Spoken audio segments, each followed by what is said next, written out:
હવે હું વિનંતી કરીશ ભાઈ જુનેદને કે અહીંયા આવીને તેમની શાયરી પેશ કરે. મોહમ્મદ વાલે મોહમ્મદ સલવાત.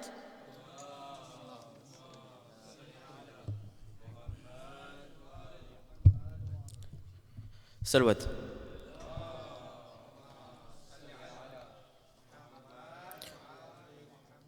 मिलता नहीं था कोई सहारा यजीद को, मिलता नहीं था कोई सहारा यजीद को, बीबी ने इस तरह से हुजारा यजीद को, खातून जंग कर नहीं सकती थी इसलिए कुतुबों की जुल्फ़िकार से मारा यजीद को. सलवत.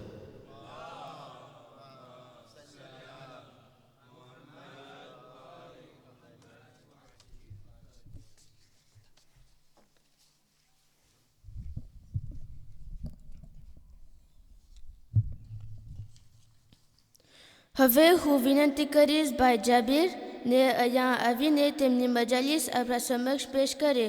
બર મોહમ્મદ વાલે મોહમ્મદ સલવાત.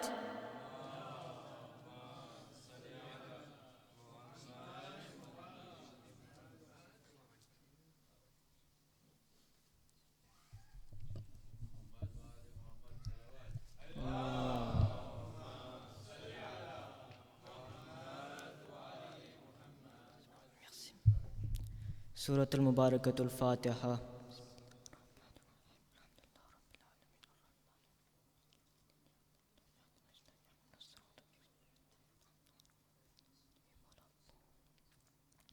ला हौल वला कुव्वता इल्ला बिल्लाहिल अलिय्यिल अज़ीम. अऊज़ु बिल्लाहि मिनश शैतानिर रजीम. बिस्मिल्लाहिर रहमानिर रहीम. अल्हम्दुलिल्लाहि रब्बिल आलमीन. अस्सलातु वस्सलामु अला रसूलिहिल करीम सय्यिदिना व नबीना अबिल क़ासिम मुहम्मद.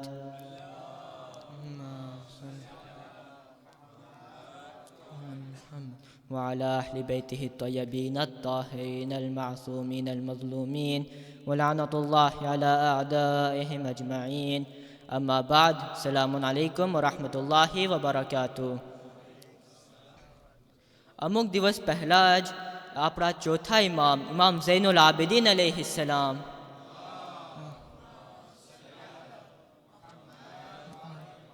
નું શહાદતનું દિવસ આપણે પસાર કર્યા. આજથી ચાહું છું કે આજની આ મુખ્તસર મજલિસમાં આપણે આપણા ચોથા ઇમામની કુરઆની સીરતને ની બારામાં ચર્ચા કરીએ.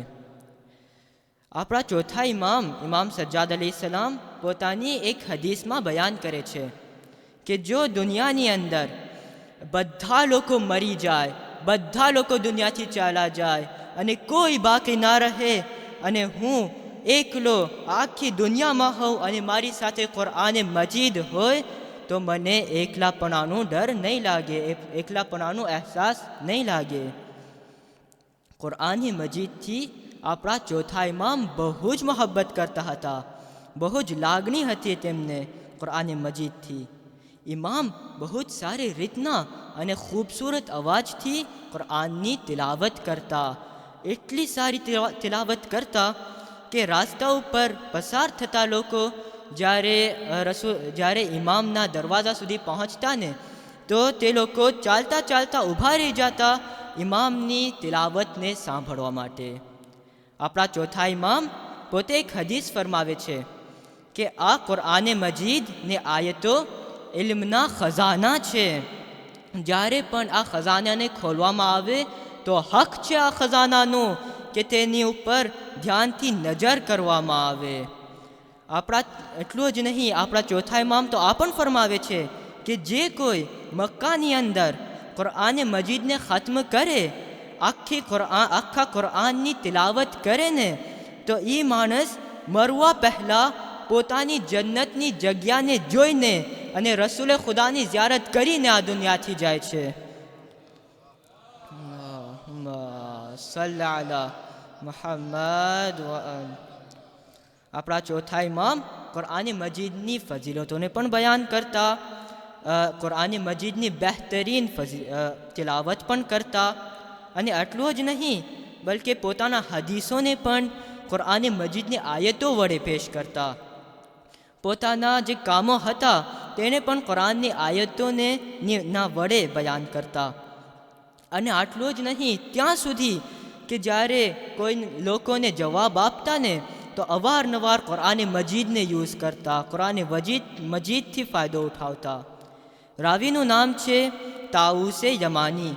પોતે ફરમાવે છે, પોતે કહે છે કે હું ખાને કાબાની બાજુમાં જોયો કે એક જવાન ખુદાવંદે આલમની બારગાહમાં દુઆઓ કરી રહ્યો છે, ઇસ્તિગફાર કરી રહ્યો છે, મુનાજાત કરી રહ્યો છે અને ખુદાની બારગાહમાં રડી રડીને ગિરિયા કરીને દુઆઓ માંગે છે. તો હું નજદીક ગયો, મેં ધ્યાનથી જોયું તો શું જોયું? આ બીજા કોઈ નહીં, આપણા ચોથા ઇમામ અલી ઇબ્ન અલ હુસૈન ઝૈનુલ આબિદીન અલૈહિસ્સલામ હતા. અલ્લાહ.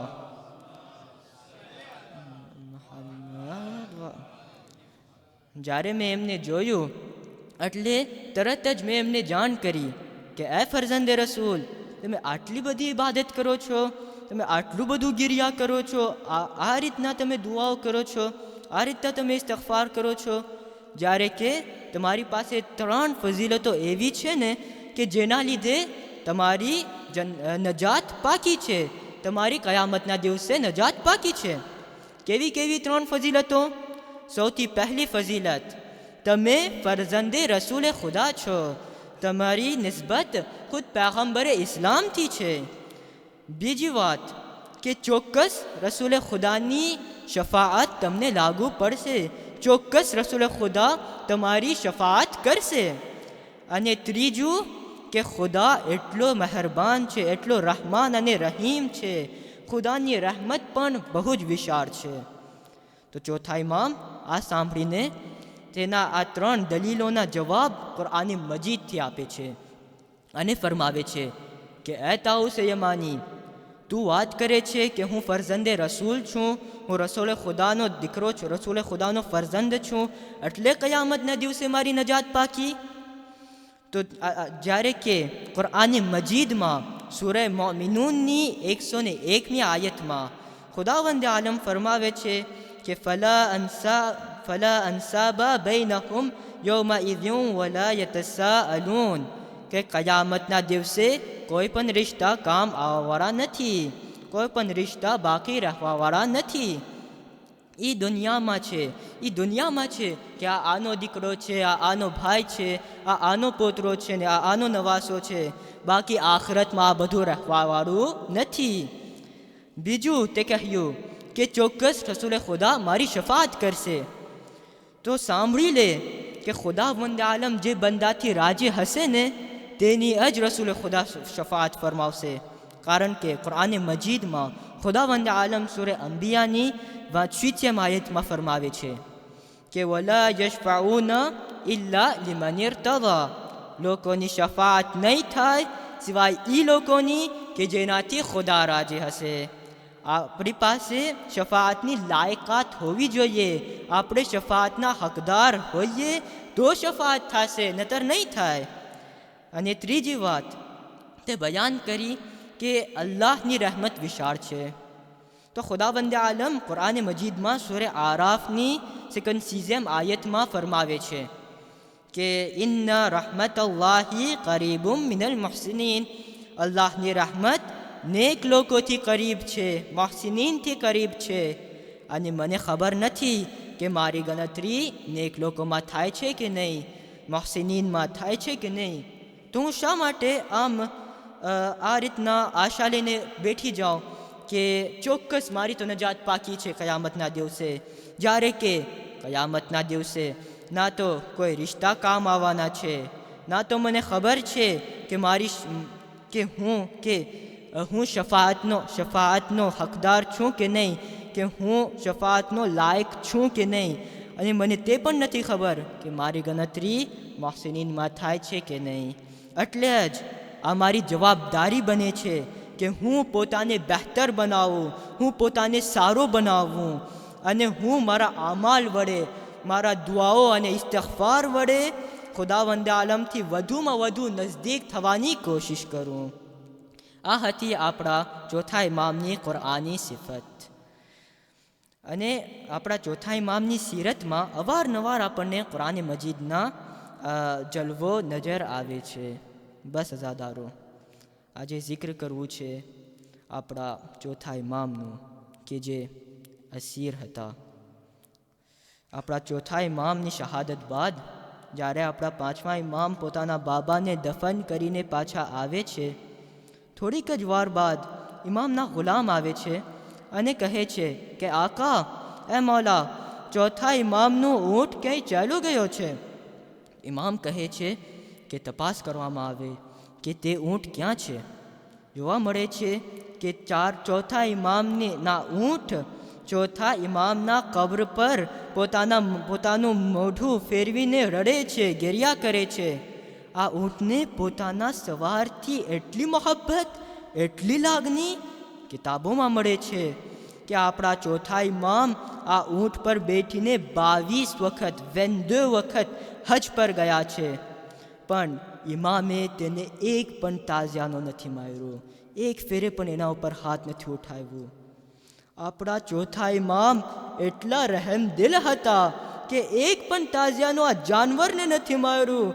પણ હાય મારા રહેમદિલ ઇમામ, જ્યારે તેમને અસીર કરવામાં આવ્યા, તેમને કેદી બનાવવામાં આવ્યા, તો કરબલાથી કૂફાથી શામ એટલા તાઝિયાના વરસાવવામાં આવે છે ચોથા ઇમામના પીઠ ઉપર કે જ્યારે કાફલાને ચાલવામાં મોડું થતું, સૈયદે સજ્જાદને તાઝિયા મારવામાં આવતા.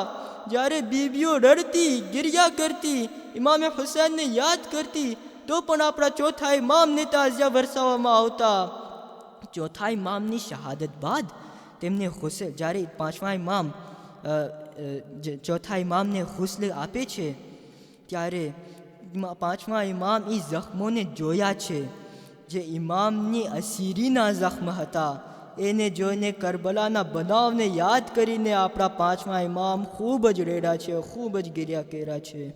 અલા લાનતુલ્લાહિ અલલ કૌમિ ઝાલિમીન, ઇન્ના લિલ્લાહિ વ ઇન્ના ઇલૈહિ રાજિഊન. બર મુહમ્મદ વ આલી મુહમ્મદ સલવાત.